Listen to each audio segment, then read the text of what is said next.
बिस्मिल्लाहिर्रहमानिर्रहीम। सुफियान अमजद पंजाबी संघ की तरफों सारे दोस्तों वीरां भरावां नूं अस्सलामु अलैकुम। तुहाडे नाल अज एक चीज़ शेयर करनी है कि शेयर करने तो पहले ना तुसीं जरा यह वीडियो वेखो। डॉक्टर मुराद राज साहब दी वज़ीर तालीम ने पंजाब दे, और ये इस वीडियो दे विच वेखो की कह रहे हैं। बुक है अर्ली चाइल्डहुड एजुकेशन के लिए, जो कि हम इंट्रोड्यूस करवाने दे दिए आज हमने ये स्कूल में। आज हम स्कूल में ही खड़े हैं। मैं आपको ये बताऊं कि ये इंटरनेशनल लेवल की बुक है। इसके अंदर ही 8-9 डिफरेंट किताबें हैं। हर किताब के अंदर तस्वीर है, तस्वीर के साथ इंग्लिश में भी लिखा हुआ है, उर्दू में भी लिखा हुआ है। ये देखें आप, फ्रूट्स वाली जो है, इसके बीच में हर फ्रूट के साथ आप ये देखें कि मैंगो है तो इंग्लिश में मैंगो लिखा है, उर्दू में आम लिखा हुआ है, अरबिक में भी साथ हमने दिया, क्यों कई बच्चे पढ़ना चाहते हैं अरबिक के अंदर और सिखानी चाहिए हमें, क्यों नहीं।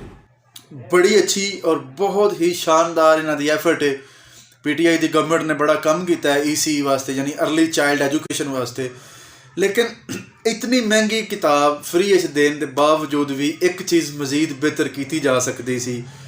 वो की किया जा सकता सी, ए तुसी तस्वीर वेखो, हुण तुहानूं असीं विखा रहे हैं स्क्रीन ते भी कि एक लफज लिखिया है, ਉਹਦਾ एक तस्वीर है, नाल ਉਹਦੀ इंग्लिश भी दी है, उर्दू भी दी है और नाल अरेबिक भी दी है।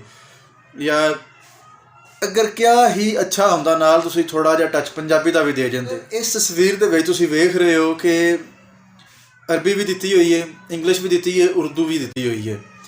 और लर्निंग थेरीज ये समझांदियां ने सानू, जो भी जिन्ने भी तुसी एजुकेशनिस्ट सुन लो, उन्होंने बयान सुन लो या उन्होंने रीडिंग्स पढ़ लो, वो होंदियां ने कि जो तुसी अपनी मादरी जुबान दे विच इलम हासिल करते हो वो ज़्यादा जल्दी बच्चा पिक करता है। उन्हें 3 जुबानां ते इन ऑलरेडी लिख दित्तियां सी।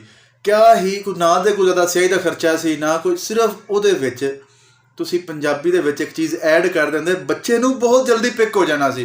और बच्चे का जो लैवल ऑफ कॉन्फिडेंस होंदा है वो भी बूस्ट अप होंदा है। क्योंकि उन्होंने ये पता लग जाता है कि हुण मैं पंजाबी जो बोल रहा वा, मैनू टीचर ने ये कुछ नहीं कहना। टीचर साढ़े ते भी सख्ती है कि तुसीं जनाब पंजाबी नहीं बोलनी, बच्चों नूं उर्दू अंग्रेजी च गल करनी है।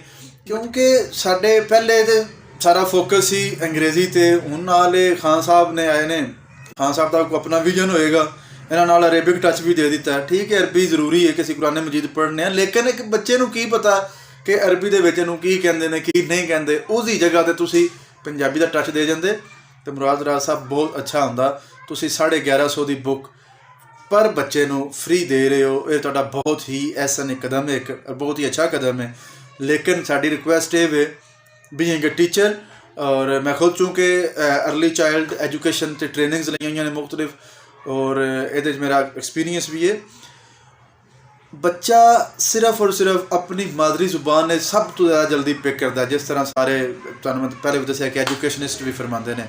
और आखिर ते ये ही असीं फिर रिक्वेस्ट करांगे जनाब इज़्ज़त माब मुराद राज साहब नूं, और जो भी साडे कोर्स मुरतब करने वाले ने, कि कम अज़ कम तुसीं अर्ली चाइल्ड वालियां नूं, अर्ली चाइल्ड के जिहड़े बच्चे ने साडे अर्ली चाइल्ड एजुकेशन वाले, उन्हां नूं थोड़ा जिहा पंजाबी दे विच भी प्रिंट ही करना ना, एक लफज ही ऐड करना तुसीं, वो तुसीं लिख दिओ ताकि उन्हां दा लैवल भी जिहड़ा ना वो थोड़ा बूस्ट अप होए, और टीचर्स का भी पता लगे कि ये असीं कोई गलत काम नहीं कर रहे, असीं ठीक काम कर रहे हैं। और इहदे नाल साडा बच्चा जिहड़ा अपनी मां बोली नाल भी जुड़िया रहेगा और उन्होंने समझ भी ज़्यादा आएगी। क्योंकि बेसिकली असीं बच्चे की लर्निंग ही करवा रहे हैं ना, अगर लर्निंग नहीं हो रही तो सारा प्रोसेस जीरो हो गया।